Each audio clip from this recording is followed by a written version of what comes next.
Welcome, friends. This is Harshad Parekh inviting you to listen to some of my short writings on philosophy, religion, psychology, spirituality, education, Krishnamurti, and nature.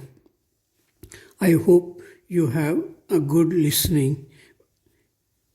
This is audio tape number 27, article number 160. On August 3, 1929, Krishnamurti dissolved the Order of the Star spiritual organization. He was the head of this organization. He said, "I do not want to belong to any organization of a spiritual kind. If an organization be created for this purpose, it becomes a crutch, a weakness, a bondage, and must cripple the individual and prevent him from growing, from establishing his uniqueness, which lies in his discovery for himself of that absolute unconditioned truth." However, Krishnamurti created several schools in India and abroad with a view that children can be educated in healthy and beautiful environment, and such education can help them to live happy, healthy, and creative life. Some few years before his death, Krishnamurti wanted to dissolve all his schools, but he was told that such an act would create many problems for students, teachers, and parents. So these schools are continuing and have remained beautiful and spacious places even 34 years after his death. These schools are some of the best schools in India. Students feel happy to live and learn in beautiful natural environment. They remember their school years with nostalgia. They do well in their professions and they have good intellect. Students and teachers also have the opportunity to explore the depth of Krishnamurti's teachings if they have deep interest in understanding these things. Teachers have dialogues among themselves about the teachings, and some teachers have dialogues with students about the teachings.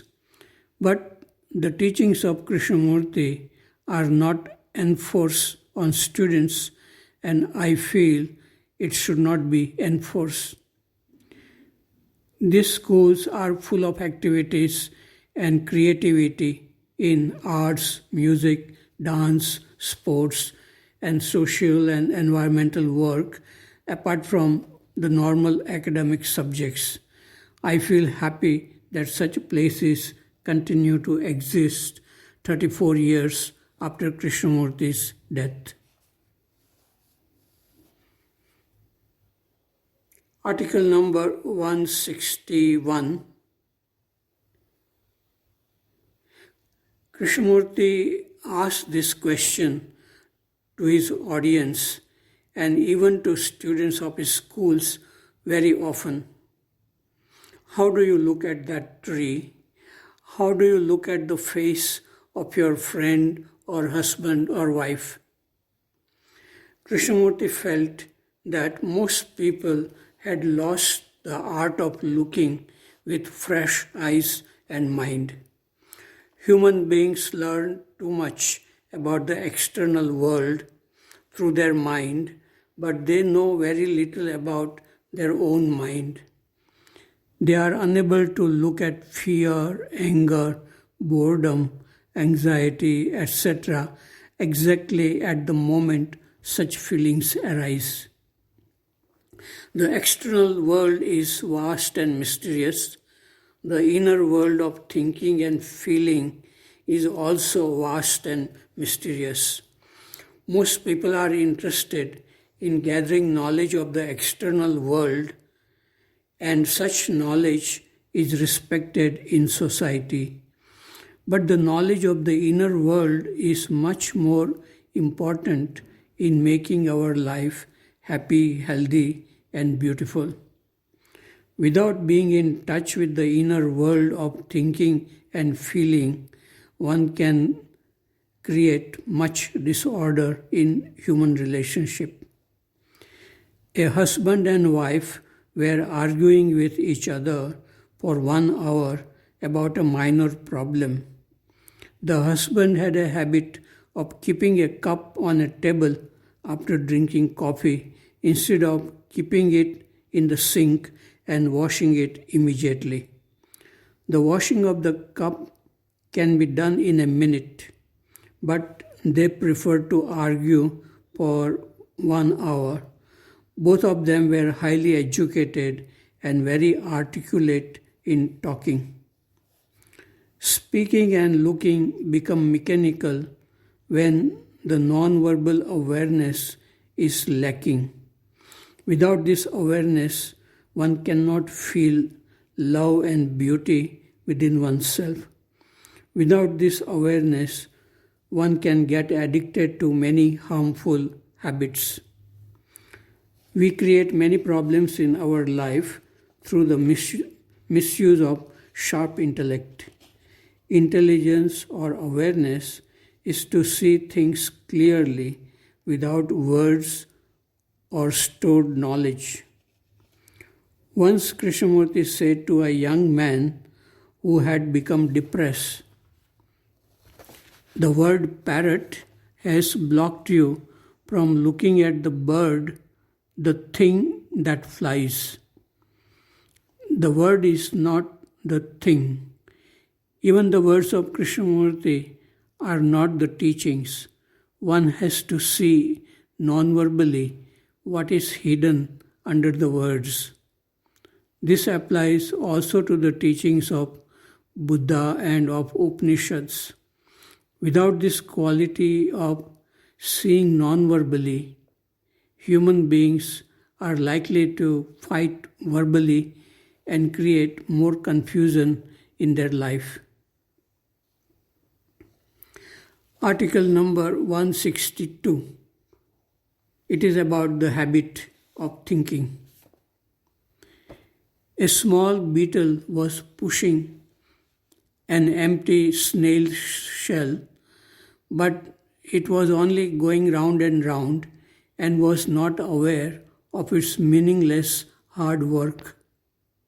This reminded me of a rat trying to catch its own tail and going round and round, and its meaningless mechanical habit.